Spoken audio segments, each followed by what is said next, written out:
Mais tout de suite, tiens, on va revenir sur cette information dont on a parlé dans le journal. Le maire de Béziers, Robert Ménard, a donc refusé de plaider coupable ce matin pour avoir refusé de célébrer le mariage entre une Française et un Algérien sous le coup d'une obligation de quitter le territoire.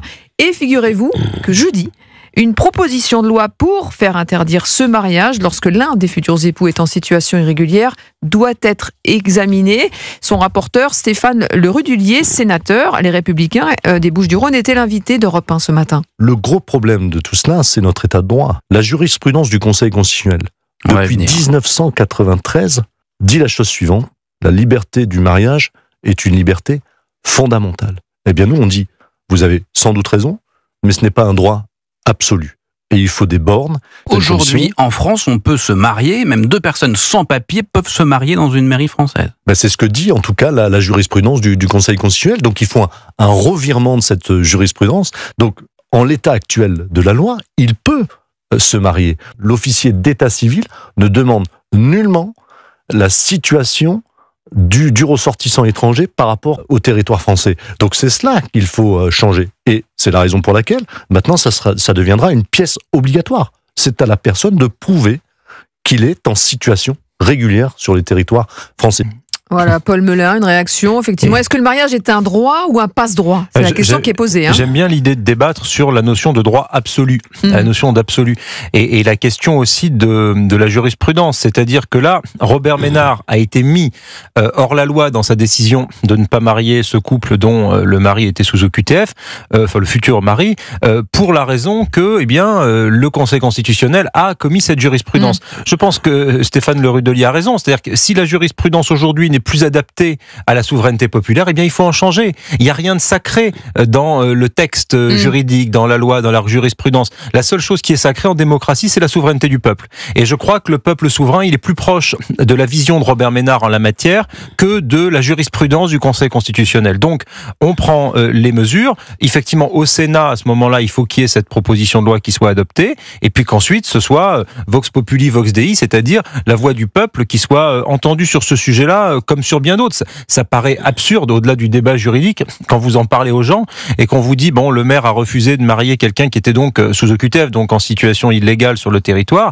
Tout le monde va vous dire spontanément, le bon sens populaire, comme on dit, dirait non, effectivement, il a bien fait le maire de ne pas les marier. Mais avec cette jurisprudence du Conseil constitutionnel, c'était pas possible. Il faut que ça le soit et voilà tout. La question, c'est de savoir si, quand bien même elle serait acceptée au Parlement, est-ce que le Conseil constitutionnel va permettre son entrée en vigueur, une fois encore, Jean-Claude Dacier. C'est pour ça que la partie est loin d'être gagnée et que je ne sais pas ce que risque M. Ménard. Théoriquement, beaucoup d'années de prison, l'inéligibilité, 75 000 euros d'amende.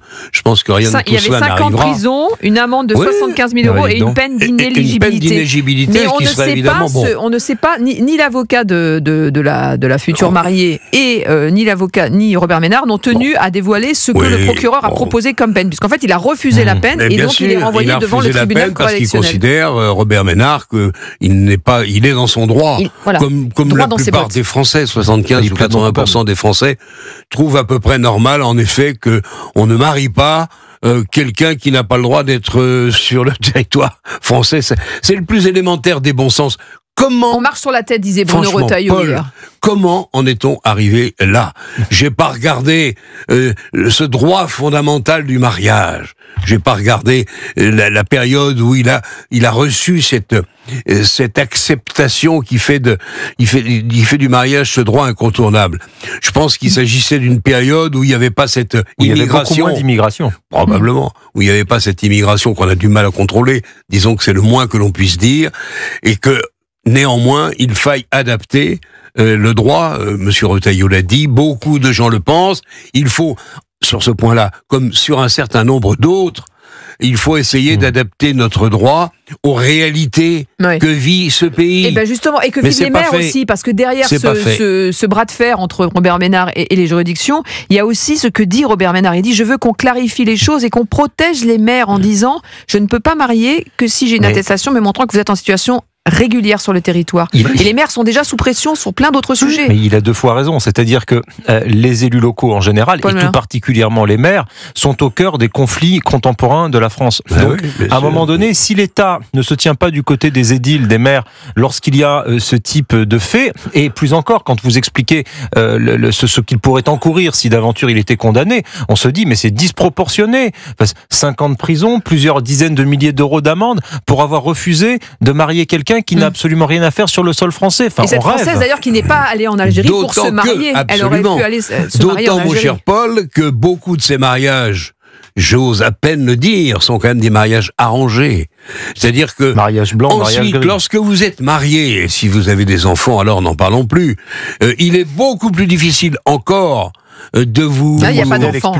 La personne a 23 de vous ans, inviter à rejoindre votre pays d'origine parce que vous n'êtes pas accepté, pour des tas d'autres raisons, sur le territoire français. Donc un certain nombre de ces mariages sont des mariages, comment dirait-on, arrangés.